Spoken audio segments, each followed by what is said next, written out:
Él agarró y devolvió, no tocó ni una moneda, restituyó, no solo pidió perdón, restituyó. Lo comparo con la confesión de Pedro y fue mucho más sincera la de Judas, más descarnada, más auténtica. Pero los saboteadores de la gracia no lo perdonaron. Judas no fue más pecador que el resto de los discípulos que se escaparon muertos de miedo, El gran error de Judas Iscariote fue que en vez de correr a la cruz, se metió en una iglesia. Marcos capítulo 3, versículo 13 al 19 dice: Después subió al monte y llamó así a los que él quiso y vinieron a él. Y estableció a 12 para que estuviesen con él y para enviarlos a predicar y que tuviesen autoridad para sanar enfermedades y para echar fuera demonios. A Simón, a quien puso por sobrenombre Pedro, a Jacobo, hijo de Zebedeo, y a Juan, hermano de Jacobo, a quienes apellidó Boanerges, esto es, hijos del trueno. Andrés, Felipe, Bartolomé, Mateo, Tomás, Jacobo, hijo de Alfeo, Tadeo, Simón el cananista y Judas Iscariote, el que le entregó, y vinieron a casa. Hablaré de uno de los discípulos y mientras esté hablando se darán cuenta de que no hay mayor ejemplo en toda la Biblia de lo que cerca que alguien puede estar del reino de Dios y sin embargo permanecer perdido para siempre. Se presenta ante nosotros como un ejemplo de lo que es ser religioso, pero perdido. Demuestra la mayor tragedia de todas y es ir al infierno desde las mismas puertas del cielo. Se sentó bajo el más grande maestro que jamás ha enseñado sobre la verdad y sin embargo murió viviendo una gran mentira. Estuvo con el mayor maestro que alguna vez entrenó hombres y sin embargo eligió seguir su propio camino. Vio todos los milagros, oyó toda la verdad, sintió el poder, saboreó la gracia, la disfrutó, se unió al ministerio, pero nunca confió su vida a Jesucristo. Tenía los dedos de los pies pegados a la puerta estrecha y veía pasar a las multitudes a través de la puerta estrecha y podía oír la risa de alegría en el otro lado de esa puerta estrecha. Sin embargo, se detuvo entre dos opiniones y él mismo no pudo entrar por ella para salvarse. Pecó contra el más completo conocimiento de la verdad y descendió a la parte más caliente del infierno para siempre. Estuvo tan cerca del cielo y acabó tan lejos en el infierno. Él era un impostor, era un falso creyente, era un falso converso que aprendió a jugar el juego de la iglesia a la perfección y aprendió cómo pasar desapercibido y seguir siendo un discípulo defectuoso.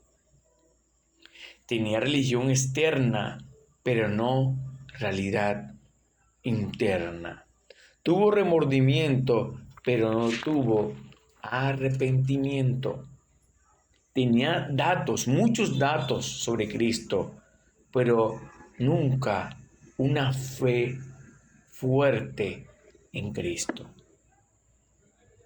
¿Ya supieron de quién he estado hablando? Muy bien, Judas. Judas es el mayor ejemplo de un falso creyente, de un falso discípulo, de uno que puede acercarse tanto al reino de Dios y sin embargo nunca entrar. Estimemos, tengamos en cuenta su blasfemia y quiero que vean de dónde cruzó la línea, dónde escondió el punto de no retorno y finalmente su traición al final. El texto dice: llamó así. Un discípulo era un estudiante, no en el sentido de algo escolar, escuela, clase o conferencias. Un discípulo aprendía al estar y escuchar de su maestro. Un aprendiz de primera mano.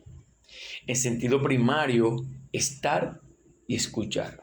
En sentido secundario, para enviarlo a predicar.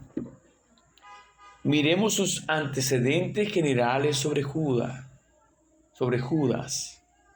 El apellido de Judas Iscariote. ¿Quién no conoce este nombre? ¿Quién no conoce este apellido? Que indica que era un hombre de Quiriot. Por lo tanto, parece haber sido el único de Judea entre los 12 que no era de Galilea. Los nombres de los 12 discípulos suelen estar dispuestos en pares. Oigan bien, Pedro y Andrés, Jacobo y Juan, Felipe y Bartolomé, Mateo y Tomás, Jacobo y Simón,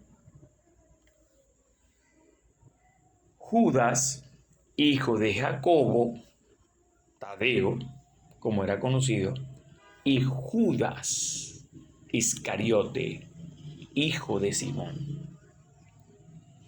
Judas era un hombre común de esos tiempos, tan común que su nombre también era de la misma manera, dándole el honor del derivado de Judá. Judas significa irónicamente, punzantemente, mordazmente, Jehová conduce. De seguro el nombre, el significado de su nombre era el deseo del papá o la mamá de su hijo. Judas es el ejemplo primordial para nosotros al pensar en su trasfondo. De lo fácil es crecer en un hogar religioso en el sur de Judea. De lo fácil es ser criado por unos padres que tienen grandes aspiraciones para su hijo y grandes deseos espirituales para él. Y nunca llegar a una relación personal con Jesús. De lo más fácil tener un nombre espiritual con gran significado, con trasfondo espiritual y para nunca ser salvado. Alguien dijo, puedes estar en un garaje, pero eso no te convierte en un coche. Y usted puede sentarse en la iglesia o escuchar un audio espiritual y que no te hace un cristiano. ¿Qué te hace ser un cristiano? Es una pregunta genuina, una pregunta clara que podemos hacerla a la palabra de Dios y la misma palabra de Dios te responderá. En Hechos 17:31 dice, cree en el Señor Jesucristo y serás salvo. Dice también en Romanos capítulo 10 versículo 9 que si confesares con tu boca que Jesús es el Señor y creyeres en tu corazón que Dios le levantó de los muertos, serás salvo. En ninguna parte dice, invita a Cristo a tu corazón. La Biblia dice, cree en el Señor Jesucristo y serás salvo. Confesar con tu boca que Jesús es el Señor. Eso sí, reconocer que eres un pecador. Arrepentirte de tus pecados, creer en el Señor Jesucristo, invocar el nombre de Jesús, como dice Romanos 10:13. ¿Quieres hacer eso? Porque eso es ser un cristiano. Según las listas que vemos, haciendo un paralelo entre Lucas capítulo 6, versículos 12 al 16, y Marcos capítulo 3, versículo 13 al 19, a Judas se le coloca intencionadamente en el último lugar, el último en la lista. Judas nunca fue convertido. En Juan 6:76 Jesús le respondió: ¿no os he escogido yo a vosotros los 12, y uno de vosotros es diablo? Judas pertenecía al enemigo.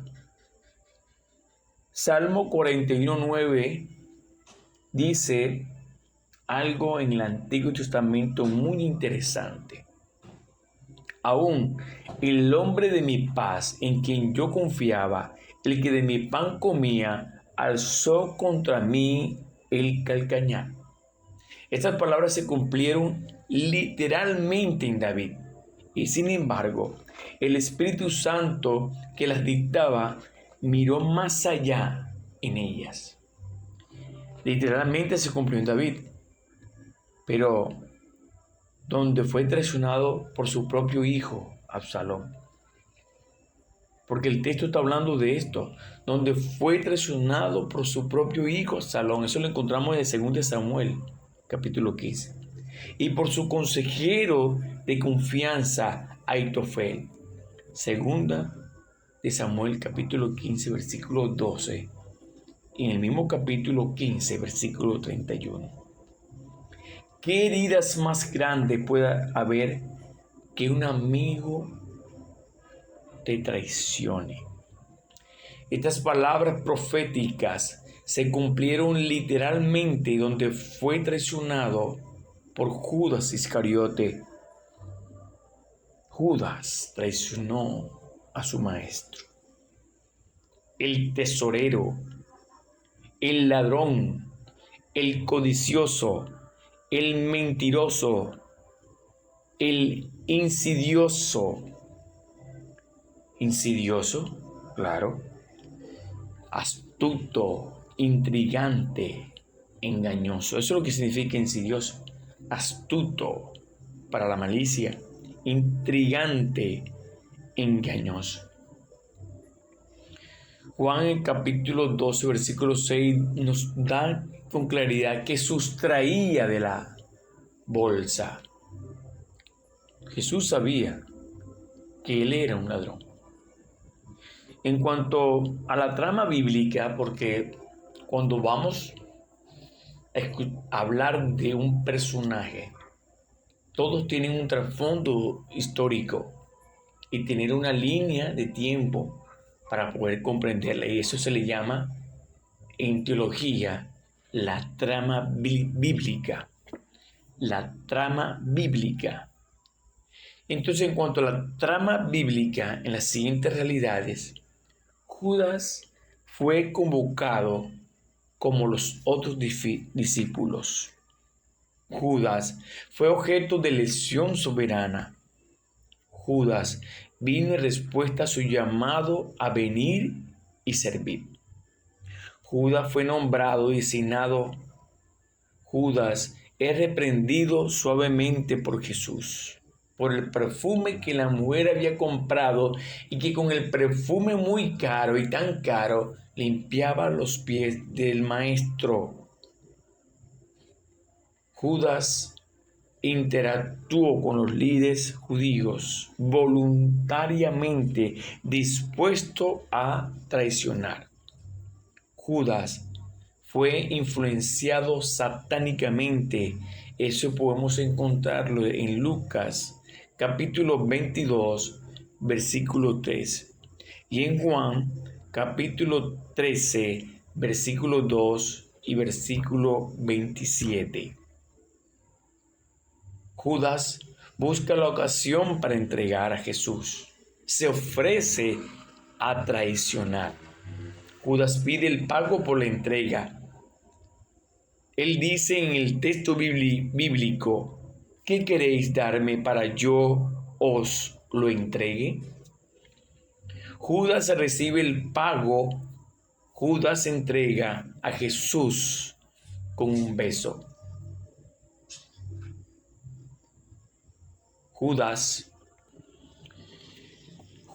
tiempo antes del beso en Getsemaní, en el aposento, Jesús le dice: lo que tienes que hacer, hazlo ahora. ¿Qué podemos aprender de la vida de Judas? A. Es posible estar cerca de Jesús y a la vez estar muy lejos. Es una gran realidad. B. Solo Jesús puede llenar nuestras vidas de este vacío tan profundo. C. Una gran realidad. Nada puede detener los planes soberanos de nuestro Dios. Judas, podemos hacernos otra pregunta. ¿Judas se arrepintió genuinamente o fue remordimiento? Para responder esta pregunta, que ha sido de debate de mucho tiempo, hagamos este paralelo, esta comparación entre Judas y Pedro. Pedro también un apóstol, un discípulo. Judas traicionó, Pedro lo negó 3 veces. Dice en Mateo 27:5, en cuanto hablando de Judas, y saliendo se ahorcó. Cuando hablamos de Pedro, en Mateo capítulo 26:75, y saliendo lloró amargamente. En cuanto a Judas, actuó por interés propio. Pedro negó ser de los suyos en cuanto a ser de los discípulos de Jesús. Judas hizo un plan y lo llevó a cabo. Pedro no tenía idea de lo que iba a suceder, pero los dos fueron advertidos. Judas, el que mete la mano conmigo en el plato, ese me va a entregar. En cuanto a Pedro dice: de cierto te digo que esta noche, antes que cante el gallo cante, me negarás 3 veces. En cuanto a lo que el Señor le dijo a Judas: el que mete la mano conmigo en el plato, ese me va a entregar, ¿qué respondió Judas? Su silencio profundo. ¿Qué respondió Pedro? Respondió con palabras. El silencio profundo de Judas fue tiempo después, horas después, el beso de la muerte en la mejilla. El beso de la muerte que le dio Judas a Jesús. Las palabras que dice Pedro en sus negaciones, una fue de sorpresa, porque lo descubrieron, y la otra lo fueron premeditadas. Vemos también, en cuanto a Judas, vemos el lugar Getsemaní, vemos el lugar en Pedro, lugar patio de la casa del sumo sacerdote. Miren lo que dice la psicología en cuanto a Judas, si fue un arrepentimiento genuino, porque se parece más a remordimiento, a pesar de que tiene una actitud de esta manera de arrepentimiento. Los psicólogos, ¿verdad?, y algunos comentaristas lo ven de esta manera, lo ven como el remordimiento, y el remordimiento mira hacia el pasado, produce malestar. En cuanto al arrepentimiento, mira hacia el futuro y nos invita a la disculpa, al reconocimiento del daño. El remordimiento se sufre. El arrepentimiento hay que demostrarlo con el tiempo, claro está. El remordimiento se condena a sí misma. El arrepentimiento se pide y se suele obtener el perdón. El El remordimiento es producto de un mal cometido. El arrepentimiento es reconocerlo y decide no volverlo a hacer. El remordimiento, una voluntad reprimida. El arrepentimiento, una voluntad asistida. En cuanto a Judas, terminó con su vida. En cuanto a Pedro, su arrepentimiento restableció su estado que antes tenía.